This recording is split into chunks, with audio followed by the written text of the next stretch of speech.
যাতে কেউ বাড়াইতেও না পারে, কমাইতেও না পারে, যারা এটার থেকে কেউ যেন বাংলা করতে না পারে, কাজ করতে যেন না পারে। এই জন্য আল্লাহ তাবারক ওয়া তাআলা সাহাবায়ে কেরামের পরে তাবিঈনদের যুগে আইমায়ে মুজতাহিদিনকে জন্ম দিয়েছেন। তার মধ্যে ১ নম্বর তাবি হযরতে ইমামে আযম আবু হানিফা রাহমাতুল্লাহি আলাইহি জন্ম দিয়া দিন কি করেছেন লিখিত। ইমাম আযম আবু হানিফা রাহমাতুল্লাহি আলাইহি ওই ব্যক্তি যিনি কোরআন এবং হাদিস থেকে ১৩,০০০ মাসালা এই উম্মতের জন্য বের করে লিপিবদ্ধ করেছেন। সুবহানাল্লাহ, সুবহানাল্লাহ। কথা শেষ করতে চাই, সেটা হলো দিন আল্লাহ পাক দিয়েছেন আল্লাহর হাবিবকে কমপ্লিট, আল্লাহর হাবিব সাহাবায়ে কেরামকে প্রচার করতে দিয়েছে কমপ্লিট। সাহাবায়ে কেরাম থেকে পাইছেন হযরতে ইমামে আযম আবু হানিফা রাহমাতুল্লাহি আলাইহি। কারণ রাসূল সাল্লাল্লাহু আলাইহি ওয়াসাল্লাম বলেছেন, আনা মদিনাতুল ইলমি আলী বাবু। আপনারা বিরক্ত শুনবেন না, খুব ভালো করে বুঝেন। আনা মদিনাতুল ইলমি আলী বাবুহা, আমি হইলাম এলেমের শহর, আলী হইল সেই এলেমের দরজা। ইতিহাস তালাশ করে দেখেন, হযরত সর্বপ্রথম খলিফা হযরত আবু বকর সিদ্দিক, দ্বিতীয় খলিফা হযরত উমর, তৃতীয় খলিফা হযরত উসমান রাদিয়াল্লাহু তাআলা আনহু, তিনজন খলিফাতুল মুসলিমিন হইয়া রাষ্ট্র চালাইছে মদিনায়, ইমামতি করছেন মদিনায়। তারপরে তারা শাহাদাত বরণ করেছেন মদিনায়, দাফন করা হয়েছে তাদেরকে মদিনায়। হযরতে আলী যখন রাষ্ট্রপ্রধান হয়েছে, দরজা যায় খুলছে কুফায়। কোথায়? কুফায়। হযরত আলী শাহাদাত বরণ করেছেন কুফায়, আলীকে দাফন করা হয়েছে কুফায়। ইমামে আযম আবু হানিফার জন্মগ্রহণ করেছেন কুফায়। কারণ হলো আলী হইল এলেমের দরজা, আলীও বাবুহা, আলী হইল এলেমের দরজা। এলেমের দরজা দিয়ে এলেম বের হয়েছে। ইমামে আযম আবু হানিফা সেই দরজা দিয়ে বের হওয়া এলেম গ্রহণ করে উম্মতের জন্য মাসলা লিপিবদ্ধ করেছে। এবার আসলে দেখি, দিন কমপ্লিট নবীর দ্বারা, দিন প্রচার হয়েছে সাহাবীর দ্বারা, দিন লিখিত হয়েছে আইমায়ে মুজতাহিদিন, তার মধ্যে ১ নম্বর ইমামে আযম আবু হানিফার দ্বারা। এরপর আসছে দিন যখন কমপ্লিট হয়ে গেল, লিখিত হয়ে গেল, প্রচারিত হয়ে গেল, এদের মধ্যে কোনো বাড়ানো যাবে না, কমানো যাবে না। এখন বাড়তি কমতি যেহেতু করা যাবে না, কেউ যদি বাড়াইতে আসে, কেউ যদি কমাইতে আসে, তাকে ধরা লাগবে কিনা, পাহারাদারি করা লাগবে কিনা। এবার আসেন দেখি, যুক্তি তর্কের মাধ্যমে বুঝাইতে চাই। বাংলাদেশ স্বাধীন ৯ মাস রক্তক্ষয়ী যুদ্ধের পরে আমরা এই দেশ স্বাধীন করেছি, লাল সবুজের পতাকা উত্তোলন করেছি, দেশ স্বাধীন হয়ে গেছে।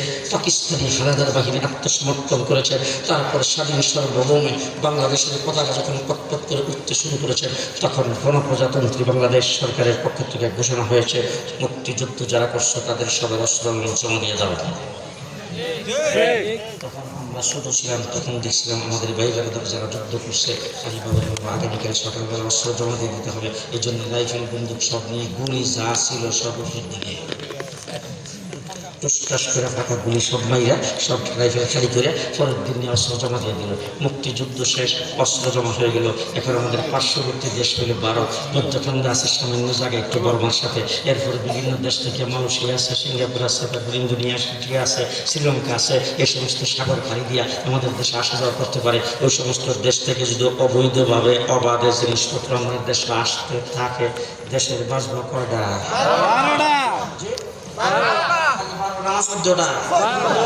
আমরা দেশের জিনিসপত্র, পেঁয়াজ উঠতেছে, আলু উঠতেছে, ইলিশ মাছ ধরা পড়তেছে, এইগুলি যদি অবাধে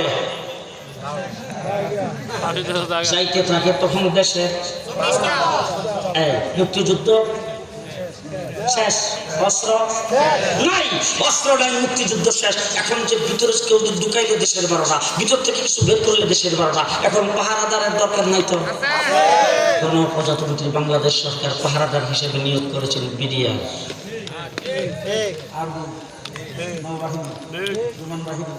পুলিশ, সব কিছু দিয়া দেশের পাহারাদার, চুরিদারি করলে পাহারা দাও, একজন একজনকে আক্রমণ করতে চাইলে পাহারা দাও। এই সব পাহারাদার ঠিক করিয়া দেশের থেকে কিছু যাতে বাড়াইতে কমাইতে না পারে, দেশের থেকে কিছু যাতে বের করতে না পারে, স্বাধীনতার সার্বভৌমত্ব যাতে ঠিক থাকে, এটা যাতে অক্ষুণ্ণ না হয়, ঠিক তেমনি করে দিন যখন পরিপূর্ণ লিখিত হয়ে গেছে, আল্লাহ তাবারক ওয়া তাআলা কিয়ামত পর্যন্ত দিন টিকে থাকবে। সামান্যতম বাড়ানো কমানো যাবে না, দিন থেকে কোনো কিছু বের করা যাবে না, দিন থেকে দিনের ভিতরে কোনো কিছু ঢোকানো যাবে না। মুহাম্মদুর রাসূলুল্লাহ সাল্লাল্লাহু আলাইহি ওয়াসাল্লামের মাধ্যমে যেই দিন কমপ্লিট করছি, দিন কমপ্লিটকে ঠিক রাখার জন্য আল্লাহ তাবারক ওয়া তাআলা এই দিনের পাহারাদার, দিনের নাটগার্ড, দিনের বর্ডার গার্ড হিসাবে উলামায়ে কেরামকে দায়িত্ব দিয়েছেন।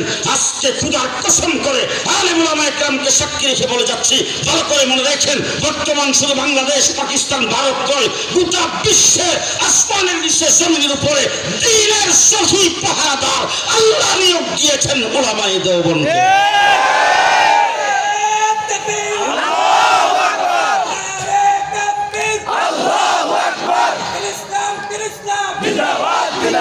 উলামায়ে দেওবন্দ ইসলামের পাহারাদার, কন্ট্রাক্টর না, কন্ট্রাক্টর না, আমরা কি? আমরা পাহারাদার। কেউ যদি ভিতরে কিছু ঢুকাইতে চায় আমরা দিব পাহারা, কেউ যদি বের করতে চায়, দৃষ্টান্ত স্বরূপ বলতে চাই, আমার রাসূল বলছেন এই উম্মতের জন্য কিয়ামত পর্যন্ত কমপ্লিট ঈদ দুইটা।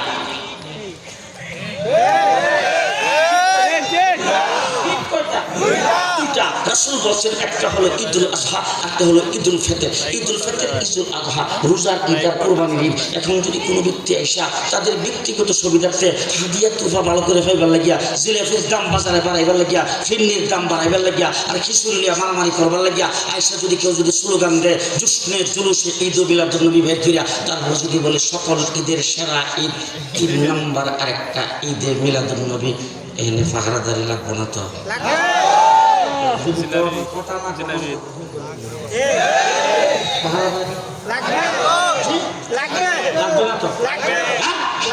মুহাম্মদুর রাসূলুল্লাহ সাল্লাল্লাহু আলাইহি ওয়াসাল্লাম এক হাদিসের মধ্যে বলছেন, আলাইকুম বিসুন্নতি ওয়া সুন্নাতিল খুলাফাইর রাশিদিন আল মাহদিয়্যিন। উম্মত ভালো করে স্মরণ রাখো, আমার সুন্নাত তোমাদের জন্য যেমন পালনীয়, আমার খুলাফায়ে রাশিদিনের সুন্নাত তেমন পালনীয়। আমার সুন্নতের যেই দাম, আমার খুলাফায়ে রাশিদিনের সুন্নতের সেই দাম। অতীতে যত নবী পৃথিবীতে আগমন করেছেন, কোন নবী তার খলিফা নিয়োগ করে যান নাই। আমি খলিফা নিয়োগ করে গেলাম। দ্বীন ইসলামের ব্যাপারে খুলাফায়ে রাশিদিন যে সিদ্ধান্ত দিবে, এই সিদ্ধান্ত আমার সিদ্ধান্তের মতোই কার্যকর হবে। তাইলে হযরত ওমর ইবনে খাত্তাব, বিস্তারিত বলার সময় নেই, ওমর ইবনে খাত্তাব আমিরুল মুমিনিন খলিফাতুল মুসলিমিন হওয়ার পরে সাহাবায়ে কেরামকে নিয়ে পরামর্শ করে এই উম্মতের জন্য মানে সিদ্ধান্ত ঘোষণা করেছেন, চূড়ান্ত সিদ্ধান্ত, এই উম্মতের জন্য রমজান মাসে তারাবির নামাজ হবে 20 রাকাত।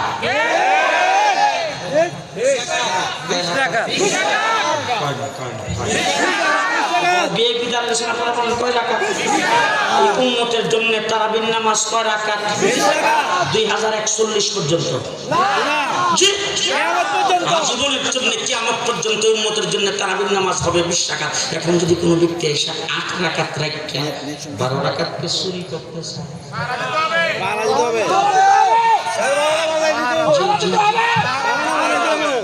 কথা বুঝতেছেন?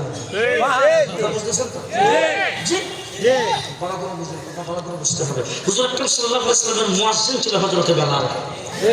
আযান শুরু করতেন আল্লাহু আকবার দিয়া, লা ইলাহা ইল্লাল্লাহ বলে শেষ কইরা তারপর দুরূদ শরীফ পড়তে দোয়া করতেন। এখন যদি কোনো ব্যক্তি এসে আযানের আগে আর পরে ঢুকাইতে চায়, আসসালাতু ওয়াসসালামু আলাইকা ইয়া রাসূলুল্লাহ,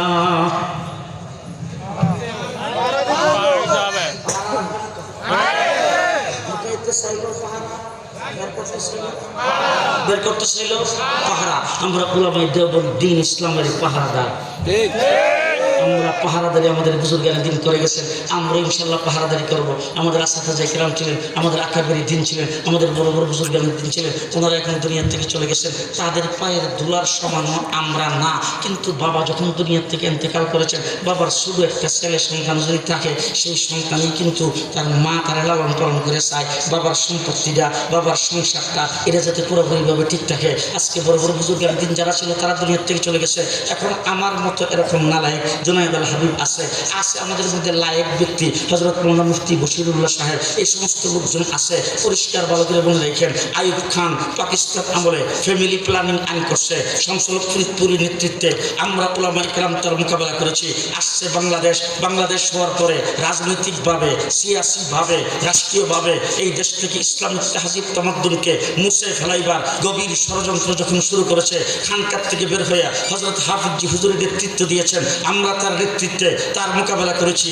আসছে তারপরে তাসলিমা নাসরিন আয়েশা স্লোগান দিছে, বাংলাদেশের বর্ডারকে উড়িয়ে দিতে হবে, কোরআনকে পরিবর্তন করতে হবে। বাইতুল মুকাররমের খতিব উবাইদুল হকের নেতৃত্বে আমরা তার পাহারাদারি করেছি। শিখা চিরন্তন জ্বালায়া সারা বাংলাদেশের প্রত্যেকটা মানুষকে মুশরিক বানাইবার চেষ্টা করা হয়েছে, আমরা শাইখুল হাদিসের নেতৃত্বে তার মোকাবেলা করেছি। হাইকোর্ট থেকে 2 জন বিচারপতি ফতোয়ার বিরুদ্ধে রায় দিয়া এই দেশের মানুষকে ইসলাম থেকে দূরে সরাইবার গভীর ষড়যন্ত্র শুরু করেছেন, আমরা মুফতি ফজলুল হক আমিরের নেতৃত্বে তার পাহারাদারি করেছি।